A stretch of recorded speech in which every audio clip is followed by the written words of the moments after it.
إن الحمد لله والصلاة والسلام على رسول الله وعلى آله وصحبه ولا حول ولا قوة إلا بالله. Bapak Ibu sekalian, kita lanjutkan materi hadis yang ke-74. Kita akan baca sebagaimana biasa dengan perawasan Arabnya. Bismillahirrahmanirrahim. An Abdullah ibn Umar ibn al-Khattab radhiyallahu anhuma yaqulu sami'tu Rasulullah sallallahu alaihi wasallam yaqulu a'ithu fi afwahi al-maddahina at-turaba. Kita ulangi sekali. Ahithu fi afwahi al-maddahina at-turaba. Hadisnya pendek. Rawahu Ibnu Hibban. Ini hadis ada di Ibnu Hibban dengan lafaz seperti ini, ya. Padahal saya cari hadis ini juga ada di Sahih Muslim dan Imam Bukhari di kitab Adabil Mufrad, Imam Tirmizi dan Imam Kutubus Sittah yang lain meriwayatkan, tapi dengan redaksi yang sedikit berbeda. Kalau di Ibnu Hibban itu sebagaimana yang tertera di buku kecil kita ini. Afwa itu mulut. Tapi kalau di riwayatnya Imam Muslim, Imam Bukhari, Imam Tirmizi tidak menggunakan kata atau lafaz afwa, tapi wujuh, muka, wajah. Nah, itu perbedaan. Nanti kita akan coba cari simak, ya, apa sebetulnya bedanya, ya, dua lafaz yang berbeda. Nah, terkait dengan ini hadis sebagaimana yang tertera di buku kecil kita ini, itu rawahu Ibnu Hibban. Ibnu Hibban Al-Busti, ya. Beliau ini seorang ulama hadis dan juga seorang ahli fisika, ahli filsafat. Jadi agak unik nih. Beliau ini ahli filsafat, ya, ahli fisika, tapi ahli hadis. Banyak kan kalau udah ahli fisika, ahli ini udah kayaknya jauh gitu sama ini hadis dia. Ya. Beliau menulis satu-satunya buku hadis yang susah dibaca orang, ini Sahih Ibnu Hibban. Ya. Sahih Ibnu Hibban kalau dulunya seperti itu, kemudian bukunya hilang ketika terjadi penyerangan di mana itu, Baghdad dulu, ya. Sehingga akhirnya ada seorang keturunan raja, ya, di Saudi Arabia. Dulu bukan belum Saudi Arabia, pokoknya di Jazirah Arab. Itu mencari dan ketemu nih, dikumpulkan sama dia. Makanya Sahih Ibnu Hibban sekarang, nah, namanya bukan Ibnu, tapi apa? At-Taqrib, Al-Ihsan fi Taqrib Sahih Ibnu Hibban. Jadi bukan asli urutannya seperti yang ditulis oleh Ibnu Hibban. Enggak ada yang sanggup mencari hadis di buku itu. Kenapa? Susah, karena dia orang fisika, orang filsafat. Jadi menyusunnya berdasarkan kriteria yang enggak umum, enggak pakai bab dia. Enggak seperti bab wudu, misalkan bab tohar, enggak gitu. Nah, kalau nggak percaya nanti ke perpustakaan, tapi terjemahannya belum ada dalam bahasa Indonesia. Ya. Makanya Al-Ihsan Taqrib Sahih Ibnu Hibban, ya.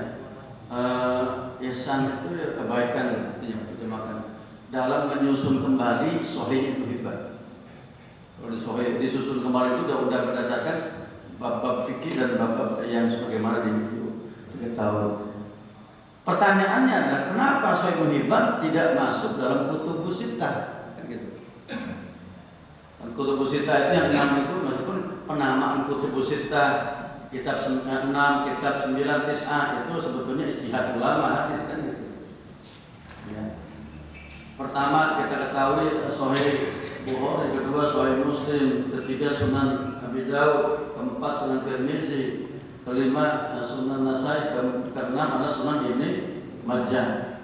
Ya kalau 9 tambahkan lagi ya Sunan Darimi yang ke-7, kemudian Muwatta Imam Malik yang ke-8 dan terakhir adalah Musnad Ahmad bin Hanbal yang ke-9. Kok Sahih Ibnu Hibban itu enggak masuk? Karena sahih. Selain kitab Sahih Bukhari Muslim yang kita kenal, ada banyak sahih.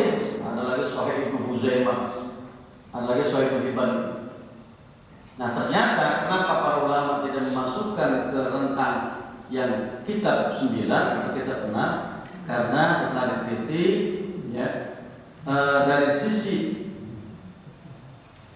kualifikasi kesohihannya ternyata tidak seketat Imam Bukhari dan Imam Muslim serta imam-imam yang ada dalam kutubus Tis'ah. Paham ya? Agak mudah longgar gitu. Ya, agak longgar. Ya, contoh misalkan dalam memberikan label seorang perawi itu terpercaya.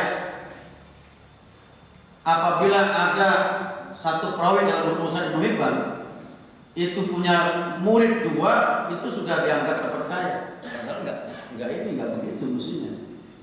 Enggak jaminan ketika seorang guru punya murid 2, punya perawi 2, wah udahlah. Enggak begitu. Padahal yang terkenal itu apa? Kalau muridnya banyak dan murid-muridnya itu orang-orang berkualitas, ya meskipun tidak banyak yang kenal tentang gurunya, itu yakini gurunya itu bagus. Itu rumusan adik-adik. Ya. Jadi banyaknya murid yang berkualitas itu juga termasuk berpengaruh kepada guru di mana dia mengambil ilmunya. Ya. Begitu juga sebaliknya, murid-murid itu akan berpengaruh dengan kualitas gurunya, ya Pak ya. Nah, itu. Jadi rumusan seperti itu. Sehingga tidak masuk dalam kutubus Tis'ah. Itu selintas tentang kitab Sahih Ibnu Hibban. Ya. Makanya banyak yang sedikit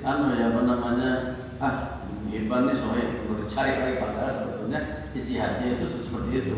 Ya.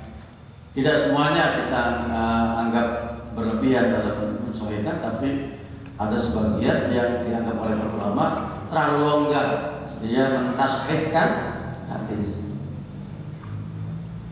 Hadis ini sebenarnya tidak hanya Abdullah bin Umar bin Khattab yang meriwayatkan hadis ini dari Nabi, tapi juga jumpai yang sahabat-sahabat lain. Ya, ada termasuk Abu Hurairah. Ya, ada yang lain meriwayatkan dari Abu Dzar Al-Ghifari. Kalau kita lihat terjemahannya, kita lihat perawi yang Abdullah bin Umar bin Khattab, kita sudah sering jelaskan. Abdullah bin Umar bin Khattab Al-Adawi, ya, Al-Qurashi. Dari klannya itu Adawi, ya, Umar bin Khattab ini klannya Adawi. Al-Qurashi itu sukunya. Jadi satu suku dengan Nabi Quraisy, Al-Qurashi. Ya. Ini luar biasa kalau kita bicara Umar bin Khattab dan keturunannya. Salah satu dari putrinya yaitu bernama Hafsah binti Umar adalah salah satu istri baginda Rasulullah sallallahu alaihi wasallam. Nah, adiknya Hafsah ini Abdullah bin Umar masuk Islam ketika masih kecil, ya. Kemudian ikut hijrah dengan ayahandanya dan kemudian dia baru bisa ikut berperang ketika perang Khandaq. Karena sebelum itu masih kecil, perang-perang sebelum, jadi belum bisa ikut berperang. Cuman yang menjadi pelajaran buat kita, Abdullah bin Umar bin Khattab ini meskipun muda pada zaman Nabi, tapi termasuk salah satu tokoh pemuda yang ulama, intelek. Ya, tokoh pemuda yang ulama dan intelek. Bahkan masuk dalam kategori al-abadilah al-arba'ah. Ada 4 sahabat Nabi yang awal namanya Abdullah, itu pemuda yang intelek dan ulama. Ya. Kalau bicara ulama dengan pakar atau intelek itu, kalau menurut saya beda. Ulama itu nggak tergantikan. Itu bahasa Al-Qur'annya. Apa bedanya? Karena kalau ulama itu orang yang berilmu berilmu dan beramal. Sekarang ini banyak orang berilmu tapi nggak ada amalnya. Makanya di Al-Quran, innama yakhsyallaha min ibadil ulama, sesungguhnya orang yang takut pada Allah adalah para ulama. Takut pada Allah. Ya. Jadi nggak tergantikan tuh kata ulama dengan kata-kata lain, ilmuwan, enggak kan? Meskipun asal katanya ulama itu jamak dari alim. Abdullah bin Umar masuk dari 4 sahabat Nabi yang awalnya Abdullah dan merupakan ulama, pemuda yang ulama biasa.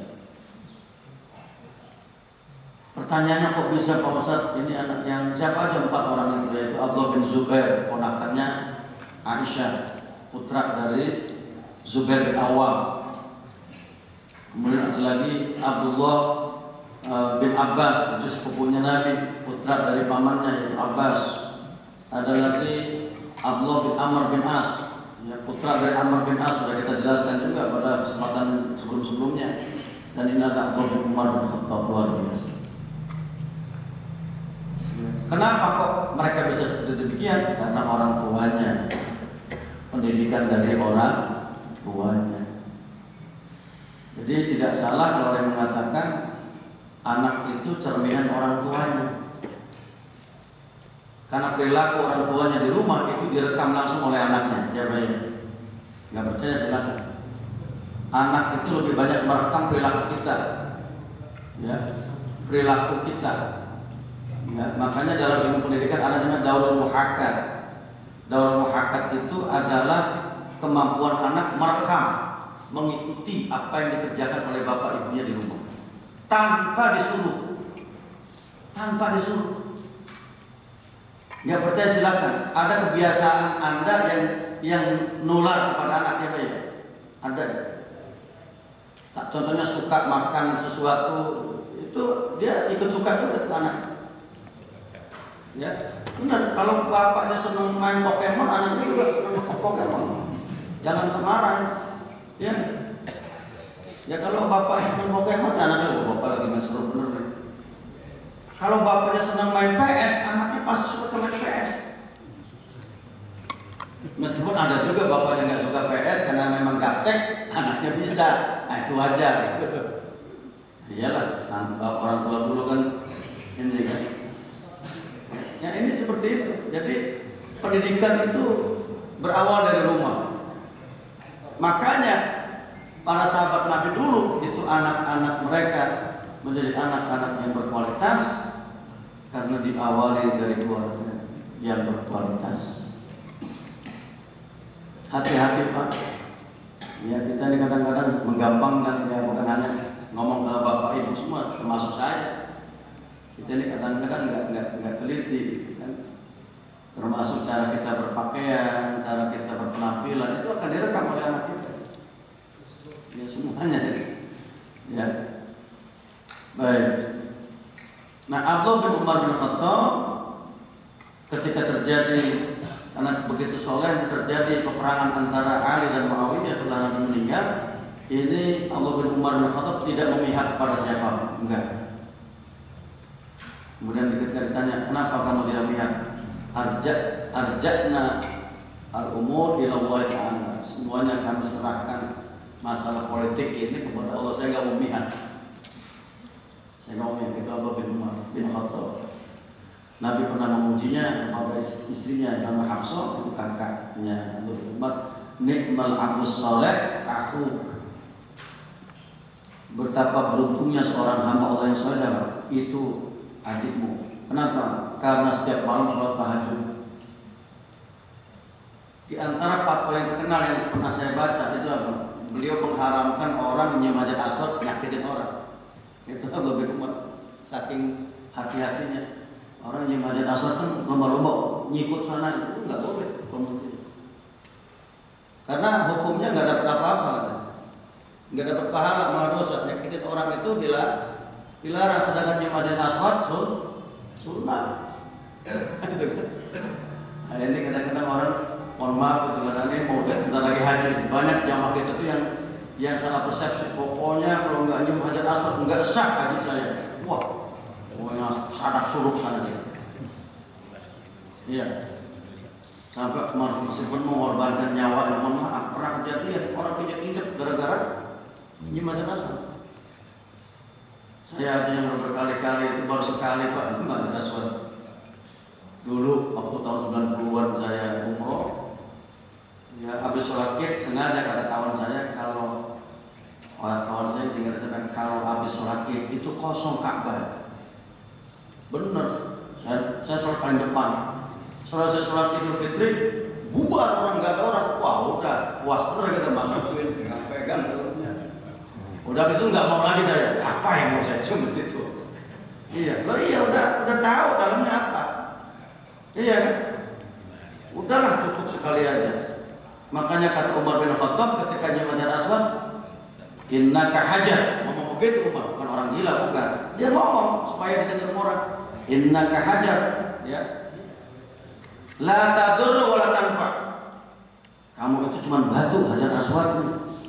Kamu tidak bermanfaat juga tidak mendatangkan madarat. Kalau bukan karena Nabi, aku melihat Nabi mencium kamu, saya nggak akan mencium kamu selamanya. Itu Umar. Nah diikuti sama anaknya ini, kata anaknya, nyium Hajar Aswad kalau menyakiti orang nggak boleh. Fatwanya dia. Ya, ini koreksian buat kita. Kalau pengen tahu carilah cara yang benar. Ya, dengan cara ada trik-triknya. Ya, tapi lagi-lagi perlu kita luruskan. Karena saya dengar ada itu ngomong ini kalau nggak nyium Hajar Aswad nggak sah haji saya. Saya cium kalau bisa gimana lah. Nah itu salah satu. Ahissu fi afwahil maddahin at-turab. Ahissu itu dari kata-kata hassa, menaburkan. Nah, makanya di dalam hadis lain disebutkan Nabi itu pernah memerintahkan ketika ada orang meninggal sebelum dikuburkan tanahnya itu, maka sebaiknya diambil 3 genggam ditaburkan, kan gitu, dianjurkan begitu. Ya, sambil membaca Bismillah ala millati Rasulillah. Allah ini berdasarkan agamanya Rasulullah, agama Islam. Itu kan begitu. Ditaburkan 3 genggaman. Kalau ada orang meninggal, ambil sebelum semuanya ditutup segala macam itu, ambil 3 genggaman, disebarkan di jenazah. Baca Bismillah ala millati Rasulillah. Bismillah. Nah, ini sama. Ya, istilahnya menaburkan. Ya. Fi afwah itu mulut, fa itu mulut, jamaknya afwah. Ya. Fi afwahil maddahi ini asalnya kata-kata madih, tapi karena ismul mubalaghah sering gitu, maddah. Orang yang kerjaannya sering memuji, kerjaannya nih, makanya maddah. Ya, maddah. Jadi kalau sudah maddah itu tukang puji, udah menjadi profesi nih. Paham nggak profesi? Iya. Kalau profesi itu ada imbalannya nggak? Ada imbalannya nggak? Ada. Zaman Nabi dulu, zaman jahiliyah itu ada namanya nawah, tukang nangis. Ya, tukang nangis. Ya. Dulu di zaman jahiliyah ada profesi tukang nangis. Ketika ada orang meninggal, itu dilihat berapa banyak yang nangisin jenazah itu.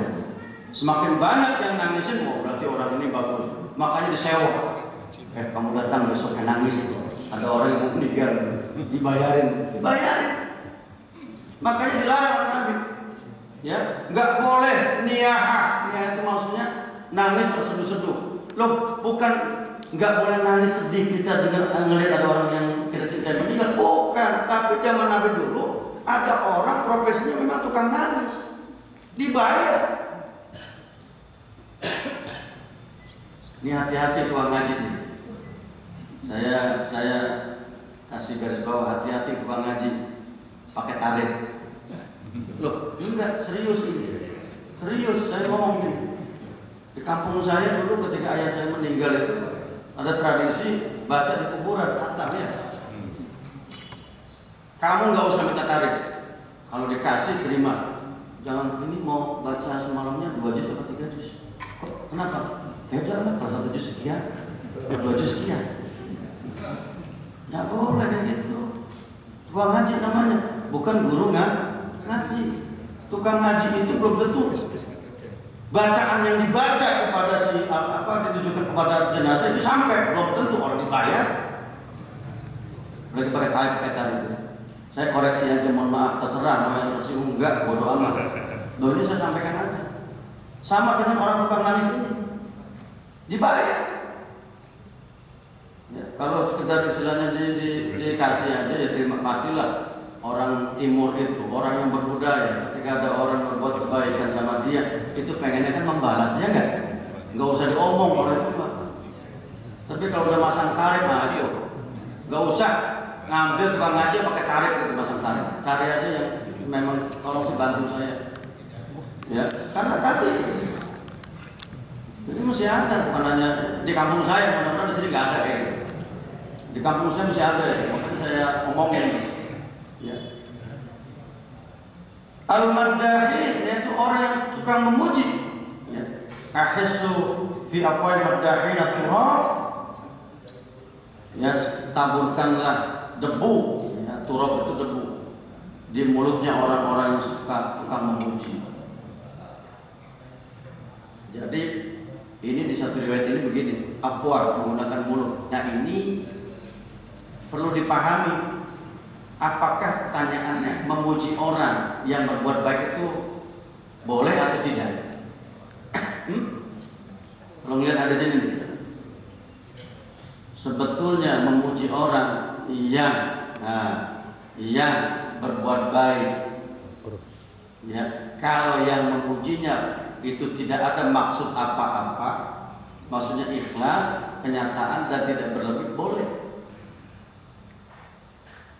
Ya, karena yang memuji ini syaratnya tadi ikhlas benar gitu loh, nggak dibuat-buat, boleh. Ya. Justru yang banyak madorotnya itu orang yang dipuji kan gitu. Kalau memuji nggak begitu madorot, kalau selama dia ini lurus, tidak ada maksud apa-apa, tidak cari muka kan gitu kan, tidak apalagi itu nggak masalah. Tapi justru yang bermasalah bagi orang yang dipuji. Kenapa? Bahayanya lebih besar. Jadi kalau saya cerita ini, hadis ini ada sebabnya. Asbabul wurud. Zaman Nabi ada seorang saling memuji, dua orang. Ini contohnya. Yang satu muji di depan Nabi. Wah, ini bagus orang ini, pokoknya berlebih. Dibalas lagi sama yang dipuji. Kamu juga lu, gitu kan? Berbalas-balasan pujian kan? Berbalas-balasan pujian. Apa kata Nabi? Halaktum. Kalian akan binasa kalau begini caranya. Bagaimana orang-orang sebelum kalian? Kenapa? Karena ketika orang dipuji, kalau muncul sifat ujub, ini bahaya. Iya, siapa dulu kan gitu kan? Ketika bilang, wih bapak hebat, anak bapak itu keterima di fakultas kedokteran, langsung dalam hati dia, siapa dulu bapaknya? Oh, itu ujub itu. Kalau sudah ujub, nanti ujung-ujungnya muncul ria. Tahu ria? Pamer. Kalau sudah ujub ria, apa ujung-ujungnya yang terakhir? Takabur. Tiga tuh paketan tuh, ujub ria, takabur. Hati-hati. Itu akan apa? Efek domino, kira-kira begitu. Kalau orang sudah ujub ini biasanya ujung-ujung ke ria kita kan. Kalau bukan karena saya di masjid ini nggak jadi, ketika dipuji-puji, hebat Pak Haji ini nyumbang ini banyak bener masjid ini. Kebetulan musola saya belum jadi, maksudnya biar nyumbang musola dia juga, ya kan? Wah, berlangsung keluar dari omongan dia deh, bener deh. Kalau bukan karena saya nggak jadi di masjid, udah ujub dia takabur, ada sih. Ya, kalau sudah begitu, nggak ada lagi manfaatnya amal. Ya, nah itu makanya Nabi bilang begitu. Ahisu, maka ketika, ini diamalkan oleh sahabat Nabi yang bernama bernama Miqdad. Ya, pada zaman Utsman bin Affan, ketika Utsman menjadi khalifah, ada yang muji-muji Utsman. Wah, hebat Utsman. Di depan sahabat Nabi Miqdad ini langsung dia ngambil abu, diinin ke mulutnya. Oh, kaget yang banyak. Loh, kok kamu gitu sih? Saya dengar Nabi bilang begini. Oh, kalau ada orang muji-muji nggak benar ya, kasih debu. Nah itu makanya kata ulama, kata Ibnu Hajar al-Asqalani, kata Imam Nawawi, ya, ada dua paham ketika dikatakan taburkan debu. Ada yang dipahami secara zohir. Nah ini termasuk Miqdad, sahabat Nabi itu langsung ngambil debu, dia ke mulut orang. Waduh, jangan berani juga tuh ya. Tapi nggak ada yang berani, ada yang mujinya orang tabiin. Ini yang namanya sahabat. Kamu ngapain? Ini saya dari Nabi bilang begini. Nggak berani lagi dia. Kata Utsman, kenapa begitu? Iya, karena orang ini berlebihan oleh khalifah nih. Makanya kalau ada orang memuji penguasa, hati-hati itu. Ya. Kenapa? Karena diantaranya di sini disebutkan, ya, ada imam, ya, apa namanya Al-Kindi, Abdus Salam Ibnu Abdus Salam mengatakan ada kaidah wala takadu tajidu maddahan illa radala. Jarang kamu jumpai orang yang tukang memuji kecuali orang itu orang rendahan. Rendahan. Tukang memuji nih, tapi kalau sekedar kita memujinya sesuai fakta, tidak ada apa-apa, bahkan mungkin ada nilai positif, misalkan dia rajin sholat supaya dia itu tambah semangat, boleh. Terutama kepada anak kita, nak, kok kamu bagus nilainya, nak, coba nak tingkatkan, boleh. Sebetulnya memuji boleh, tapi yang dikhawatirkan tadi tamaluk, cari muka, ya, apalagi udah tukang memuji. Nah ini yang dikhawatirkan lagi adalah ketika orang yang dipujinya. Nah ini yang berbahaya. Tadi itu akan muncul ujub, riya, nanti takabur. Nah, dua riwayat yang berbeda, yang satu fi afwah, nah, diterjemahkan oleh Miqdad tadi secara lahirnya, tapi ada ulama yang mengatakan bukan itu maksudnya. Maksudnya menaburkan debu ke mulutnya itu dalam rangka artinya kiasan. Apa kiasannya? Kita cukup memperingatkan dia, jangan menghentikan omongannya. Jangan kau katakan lagi, jangan kau lakukan lagi. Jadi seakan-akan kita memutus lisannya. Ya, menutup dengan debu itu maksudnya memberhentikan mulut supaya nggak ngomong itu lagi. Yang kedua, ada riwayat yang menggunakan wujuh. Wujuh itu muka. Muka itu merupakan identitasnya enggak? Ketika ditaburkan muka bukan berarti beneran. Kalau yang beneran tadi itu yang paham yang pertama tadi. Orang masih berantem gitu, ada orang wujuh langsung dikasih debu berantem. Ini ngajak berantem. Maksudnya ditebarkan debu itu dalam pengertian, ya, para ulama mengatakan mungkin ini kiasan, yaitu kita memperingatkan dia bahwa tidak ada yang perlu dipuji kecuali Allah Subhanahu wa Ta'ala. Itu kita harus banyak mengucapkan alhamdulillah itu karena itu kata pujian. Kenapa? Yang patut dipuji itu hanya Allah, nggak ada yang lain. Nabi itu memuji seseorang wajar. Itu Nabi contohkan kayak tadi itu melihat adik iparnya, ya, bernama Abdullah bin Umar bin Khattab itu rajin sholat malam, selalu sholat malam. Dia mujinya bukan sama orangnya, tapi sama kakaknya. Nikma abdus saleh akhuki, wahai Hafsah, ya, wahai Hafsah, itu nikmatnya, beruntung hamba yang soleh adikmu atau saudara laki-laki. Makanya ada anjuran kalau memuji jangan sama orangnya langsung, sama temennya lah, sama, karena kalau dengan orang langsung kan itu tiga penyakit akan datang, ujub, riya, takabur. Tapi kalau lewat temennya, kamu beruntung loh, teman kamu itu bagus loh. Justru kita mujinya bukan di depan dia kan? Nah itu yang Nabi banyak lakukan. Jadi enggak, kenapa? Kalau orang dipuji langsung ke orangnya, ini khawatir yang dipujinya itu gitu. Bahaya. Nah ini saya kira bukan dilarang memuji seorang, tapi yang dilarang adalah ketika dalam pujian itu ada maksud. Makanya tadi kata Ibnu Abi Salam, wala tajid, ya. Di situ dikatakan wala takadu tajid madahan illa rajulan, jarang dijumpai orang yang tukang memuji kecuali orang itu orang rendahan. Artinya apa? Karena dia ada maksud tertentu. Wala hajjah illa nadila, begitu juga orang yang membaca syair, memuji lewat pantun. Kalau orang Arab gitu, kalau dulu memuji orang lewat pantun, gitu kan? Kecuali dia punya maksud. Nah, ya.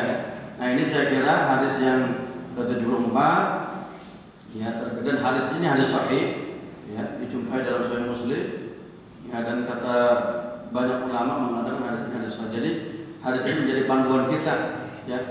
Kalau ingin banyak memuji, pujilah Allah. Ya. Tapi kalau kita ingin memuji saudara kita, teman kita, karib kita, siapapun, sewajarnya. Ya. Tidak ada niat apa-apa. Apabila kita dipuji orang, kita jangan bangga. Siapa tahu itu ujian. Siapa tahu itu kadang-kadang merupakan, ya, mohon maaf ya, ada semacam cemoohan. Ada, mohon maaf, ada orang sengaja memuji itu sebetulnya bukan pada hakikatnya. Nyindir, kan gitu. Iya deh, iya pantas tuh, bagus nilainya karena anak kepala sekolah, kan? Itu muji apa ngejek? Ngejek memuji? Ngejek. Nah, ya kebetulan kan ada mahasiswa nilainya kok bagus amat, dan kebetulan memang anak kepala sekolah, ada yang ngomong emang hebat anak itu, ya iyalah hebat, memang dia anak kepala sekolah, berarti bukan muji kan? Ngecek, Anda jangan langsung bangga dengan pujian orang, karena banyak orang memuji itu sebetulnya bukan muji, merendahkan ada juga, itu hati-hati. Saya kira itu yang saya sampaikan. Silakan kalau ada ingin berdiskusi, kalau Anda ingin bertanya terkait dengan tema ini. Silakan dari bapak-bapak itu apa yang belakang Pak. Masih di belakang itu. Iya. Yang mana? Pak dulu. Kalau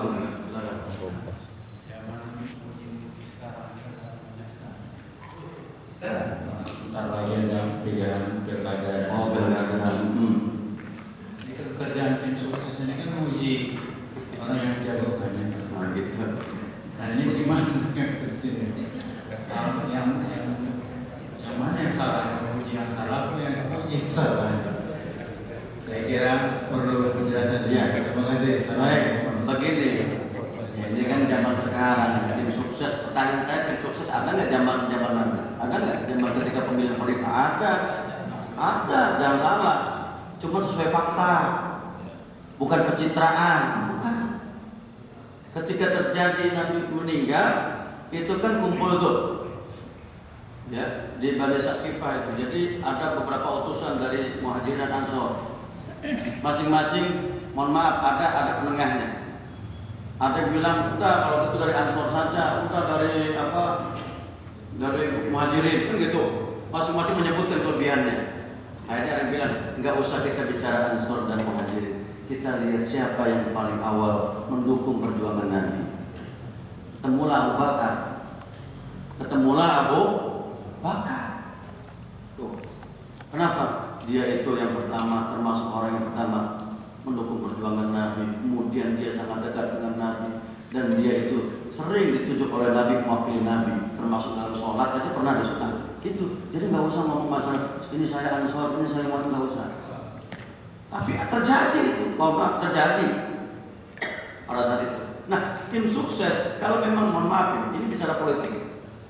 Kalau kita ingin memperjuangkan memang pemimpin yang benar-benar real ya, bagus, dan kita menjadi tim sukses menyatakan apa adanya, boleh, nggak salah. Yang nggak boleh itu nutup-nutupi keburukannya. Udah jelas orang jelek, maling ayam, jadi ketua RT, jangan gitu. Nah, iya kan, karena mereka kasih persekot nih gitu kan. Nah itu. Tapi kalau memang kita tahu, ini orang ini bagus, visinya jelas, misinya jelas, ya, dan secara pribadinya bagus. Tapi saya pribadi nggak mau Pak menjadi tim sukses tuh, karena banyak ini ya tarik menariknya. Ya, silakanlah bagi yang ini. Cuma saya mengatakan gitu, kalau sesuai faktanya mau. Artinya apa? Menyebutkan keberhasilannya, menyebutkan mungkin dia pernah ini, boleh. meskipun memang sejujurnya dalam agama tidak boleh menyebutkan keburukan orang di hadapan orang lain. Nggak perlu diomong keburukan orang.